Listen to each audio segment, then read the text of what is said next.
السلام علیکم ورحمۃ اللہ وبرکاتہ۔ کیسے ہیں دوستوں؟ امید کرتے ہیں کہ آپ سب خیریت سے ہوں گے۔ آج دل بہت رو رہا ہے، بہت زیادہ دکھی ہوں، کیونکہ آج ایک قریبی کا انتقال ہوا ہے۔ میں کیرلا کی ایک مسجد میں امامت کرتا ہوں۔ یہاں ایک بزرگ انسان تھے جو پچھلے 30 سالوں سے اسی مسجد میں جہاں میں امامت کرتا ہوں پچھلے 30 سالوں سے خدمات انجام دے رہے تھے۔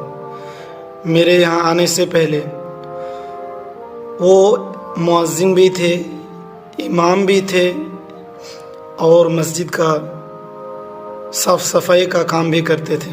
آج وہ ہمارے بیچ نہیں رہے۔ بہت ہی باوقار، باعزت اور بزرگ انسان تھے۔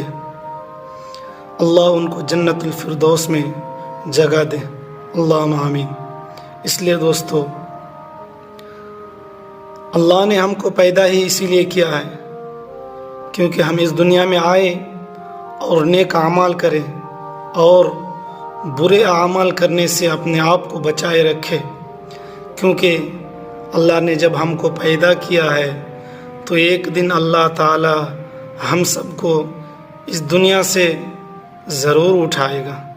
ہم سب کو ایک دن اس دنیا سے جانا ہوگا۔ اس لیے دوستو، موت سے پہلے اپنے اعمال کو صحیح کر لیجئے، نیک اعمال کیجئے، برے اعمال سے بچیے، کیونکہ ایک دن ہم سب کو مرنا ہے اور اپنے تمام کاموں کا حساب دینا ہے۔